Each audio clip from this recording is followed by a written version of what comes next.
Don't look at me like that. I am a mind flayer, yes. Without me, you would be a slave to the Absolute. It's obscene to owe my life to a damned geich. No more lies, no more tricks. I will have answers!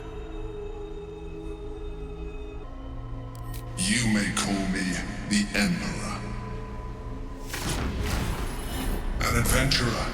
I came from Baldur's Gate, though I was never one to be constrained by circumstance. I longed for more. That longing brought me to Moonrise Towers on a search for treasure, to a colony of mind flayers who caught me, changed me into what I am now.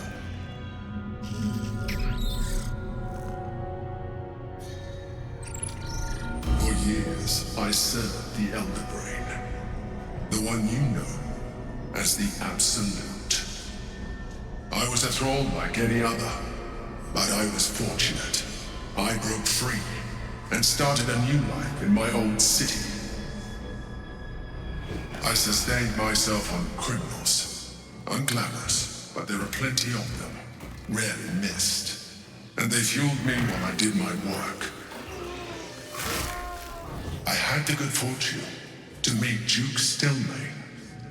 We formed a partnership, and through her, I became the governing force behind the Knights of the Shield, the largest mercantile operation in Baldur's Gate. People referred to me as the Emperor.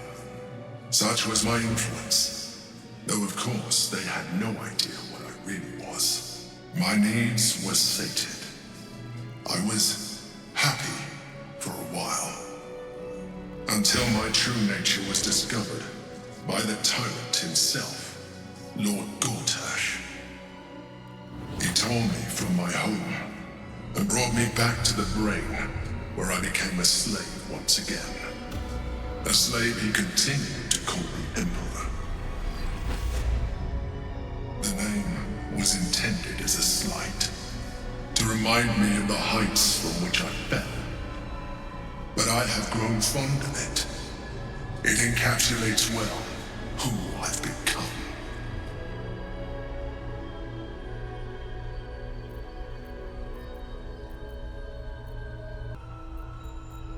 We fought to tame Prince Orpheus, the son of Gith herself. Orpheus? Impossible! He was slain by Justil Kithrak himself. Quite possible, I assure you. His power has been the source of your continued protection against the voice of the Absolute. The power to disrupt hive-mind communication. It is the same power that enabled Orpheus's mother to bring about the fall of the Illithid Empire eons ago. A power she passed on to him, and that I leveraged for you. When Orpheus's mother left, a usurper took her place. Blackleaf declared herself queen of the Githyanki. Blackleaf wanted his power, but Orpheus rose against her, and so she sealed him and his honor guard within this prison. Bound by infernal chains, Orpheus could never leave. Bound by duty, his guard never would. They were close to breaking my hold on that prince, and if they had succeeded, we would be lost. I am relieved. You have embraced your potential enough that you could help me eliminate them. Alone, Orpheus will be much easier to control.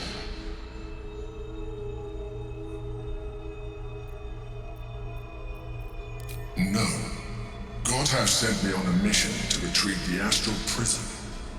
I was one of many, but the first to find it. How Gortash or the other chosen learned of its existence, I do not know. The moment I found it, I felt a change. My free will returning. I followed the feeling inside, and found Orpheus. I realized what the prison was for. Containment. While my body was within the prison's bounds, my mind was free. I could resist the Elder Brain, the Chosen. Better yet, I could plan to overthrow them. All I needed to do was subdue Orpheus, and find allies in the outer world. You.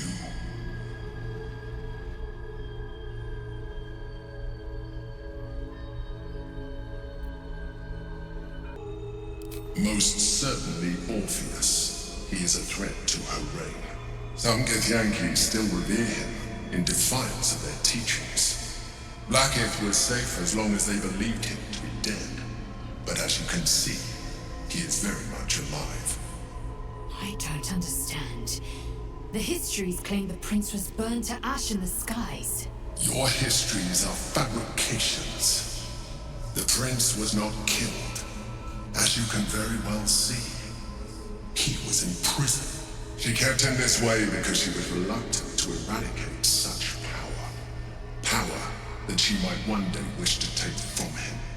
If the Githyanki ever find out what she has done, there will be civil war. Blackith will be finished.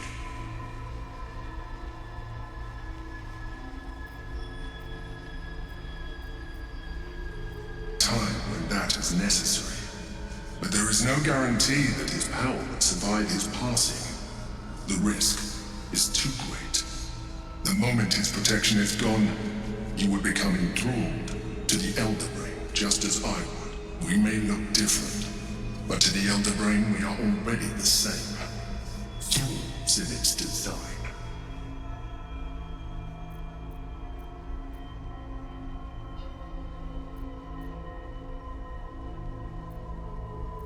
You are already more illithid than you realize. It has improved you.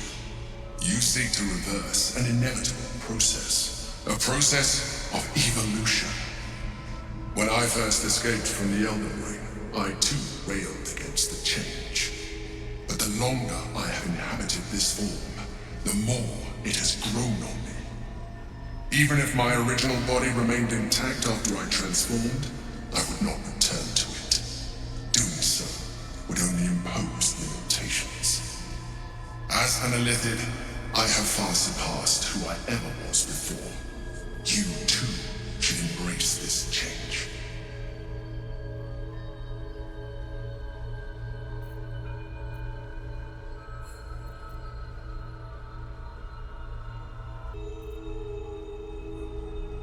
Like it or not, our chances of defeating the Elder Brain are substantially improved if you embrace your latent illithid potential. I've been studying you for a while now. I believe I can trigger the next stage of your tadpole's life cycle, while continuing to preserve your independence. You have seen what I can do. Imagine yourself with the same strength, the same intelligence, the same devastating beauty. If you let me, I can evolve you.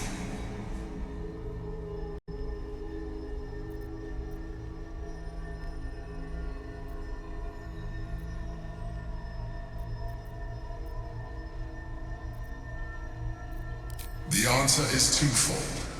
One, I can, but it would kill you, as I told you before. Two, why would I? You have done well with the limited form you have, but you would do far better as an illithid. So, do you wish to evolve or not?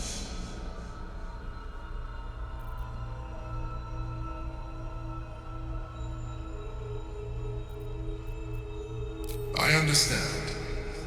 Let us hope then that your present self will be sufficient to deal with 3 gods of death and a giant magically enhanced Elder Brain. But in case you change your mind...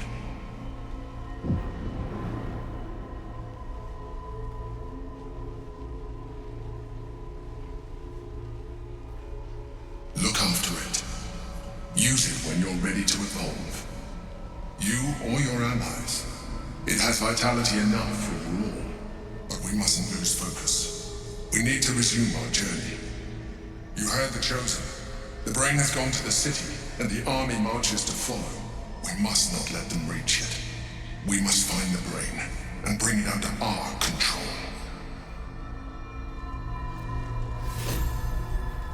Need to keep going. These things have stayed interesting. Moving in.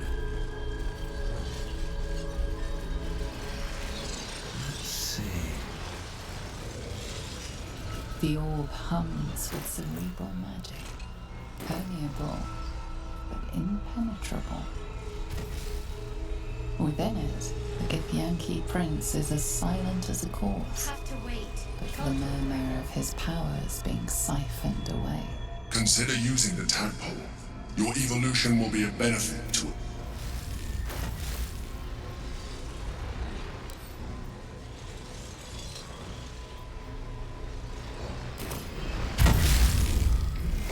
The rock resists all attempts to shatter it.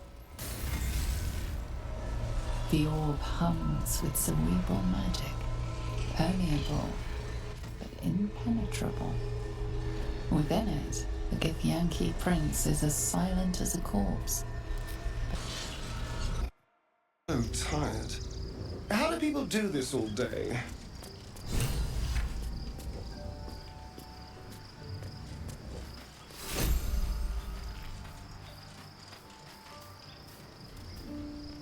What's inside?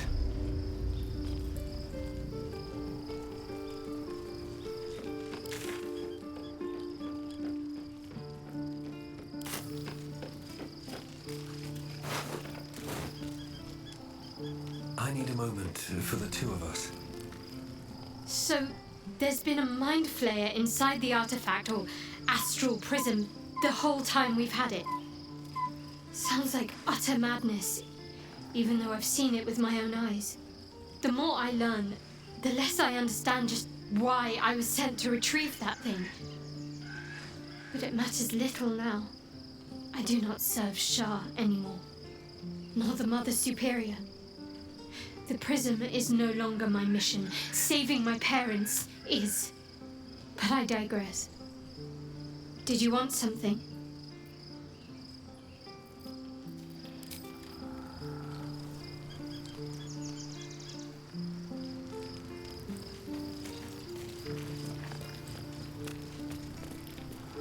Orpheus, Gith's only son.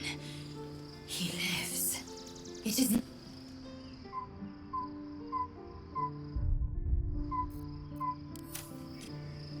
Visitor that Vlaakith would destroy and Voss would set free. It is Orpheus, the blood of the mother, the prince of the comet.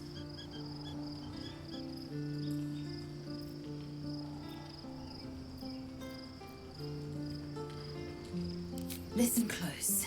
The Emperor spoke only in half-truths. For you to know the tale of Orpheus, you must know the tale of Gith and of Vlaakith. Long ago, when we rose up against our gay slavers, Mother Gith made for the Hells to secure an alliance with the archdevil Tiamat. Tiamat gifted the Githyanki our red dragons. Gith remained in the Hells, and Tiamat's envoy proclaimed Vlaakith our ruler. The first Vlaakith of many. It is Vlaakith 157 whom my people now call Queen.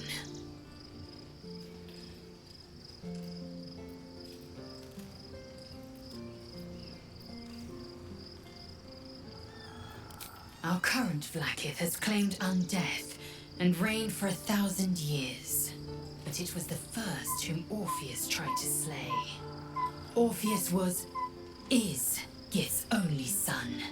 He led his mother's own honor guard in a coup against Vlaakith I.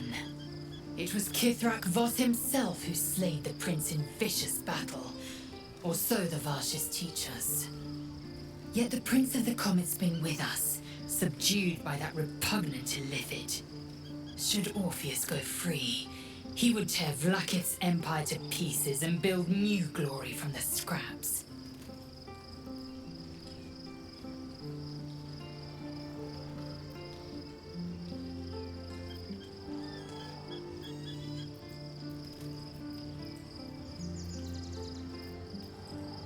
Orpheus is not just a Githyanki. He is Mother Gith's blood. Every word Voss spoke, he spoke true. Orpheus is the living proof of the Queen's lies, and the living weapon that conquered our Geich slavers. One word from his lips, and the people would doubt. 2 words, and they would rage. 3 words, and they would bow to the true heir.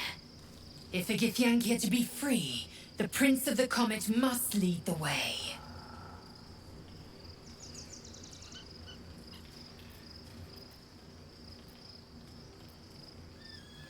It also promises to break us beyond repair.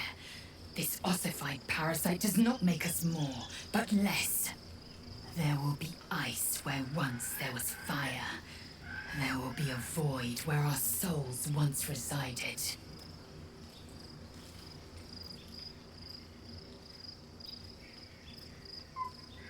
I know, and I won't.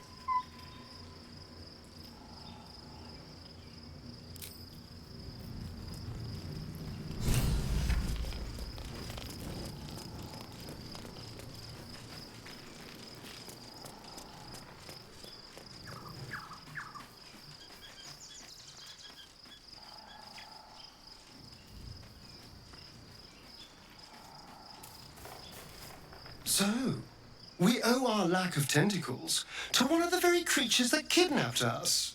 And now it's offering us power if we're willing to evolve.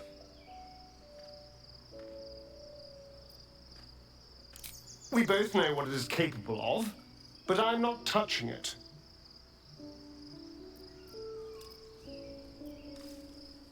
That was before I knew the cost. Before I knew it meant transforming into some grotesque beast. I remember how it hurt when I turned into a vampire. My body writhed and warped while I was utterly helpless. The grip of death owned my heart as it beat its last. I don't want to turn into anything else. I can't do that again. I can't watch my body be taken over.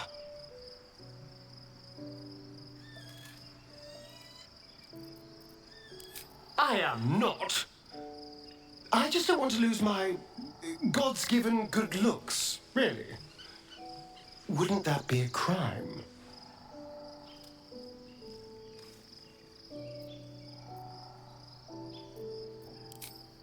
Thank you.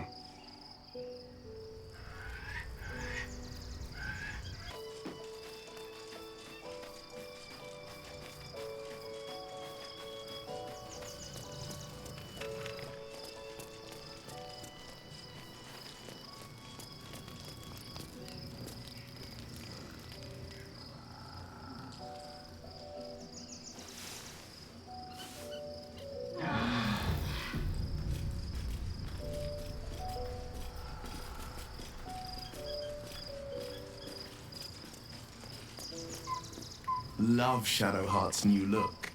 Softer, less severe. It suits her.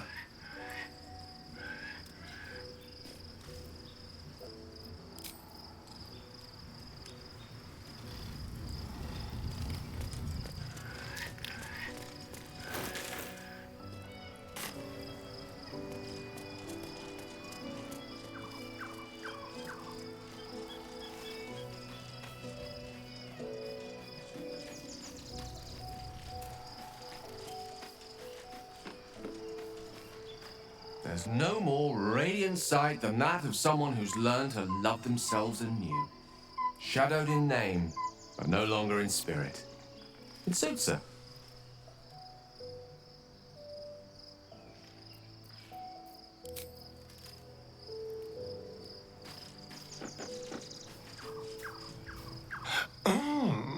We have a new look for a new Shadowheart. Nice as it is, she still doesn't have the best hair in the camp.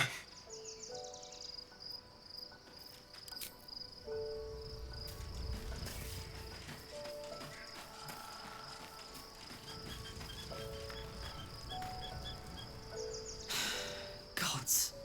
A mind flayer's been getting their tentacles all over our dreams this whole time. I'm really not sure about putting any trust at all in this thing. It's already shown itself a liar. I've got my eyes on the Emperor, and Karlach doesn't blink. God, gods, Shadowheart looks like a stack of gold. Never thought I could get so excited about someone's forehead, but here we are. Depends on the type. Ice devils hate an inferno, but that's an easy one. Orthons love projectiles. What they don't love is getting their bombs lobbed right back in their faces. Demons, on the other hand, every demon is absolutely singular. You can't ever think you've got them typed out. Sharp instincts, sharp weapons, and a knack for improvisation. That's the only way to survive them. Anyway, what were we talking about?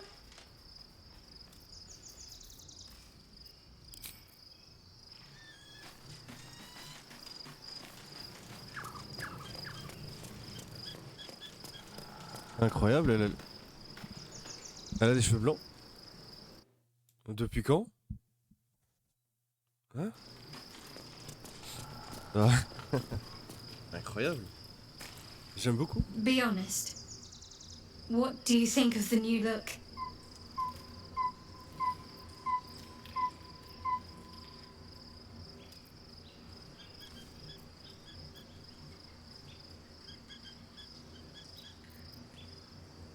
I thought I knew who I was.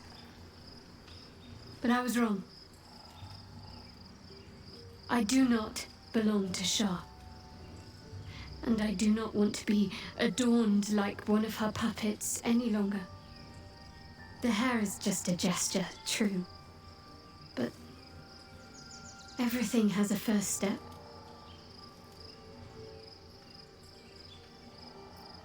An unexpected benefit of my training. Any novice knows how to source the right herbs and mixtures to alter one's hair. Typically reserved for disguises and subterfuge rather than self-discovery. But I don't live by Shah's rules any longer. Well, I'm glad someone does. Perhaps I'll get used to it. I have a lot to get used to right now. Of course. I suppose you've earned it.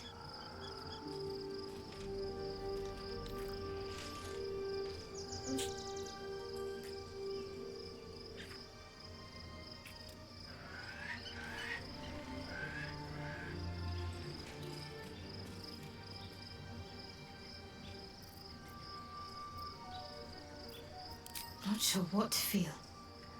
My parents are alive.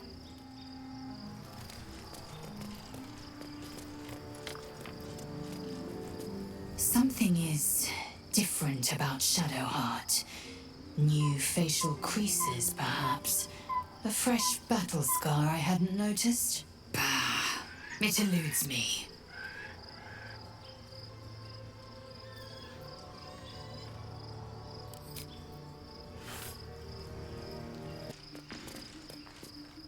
Shadowheart walks a little freer of the shadows. She could shave her skull and paint it purple. It would still suit her.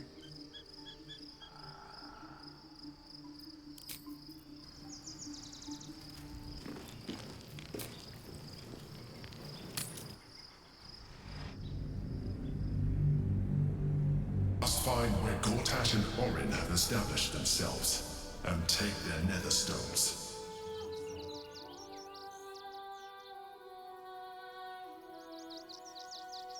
If not over, then through. The city is close now. My former peers will be watching, no doubt. Waiting for me. We should do what we can to find them. What they know could help us.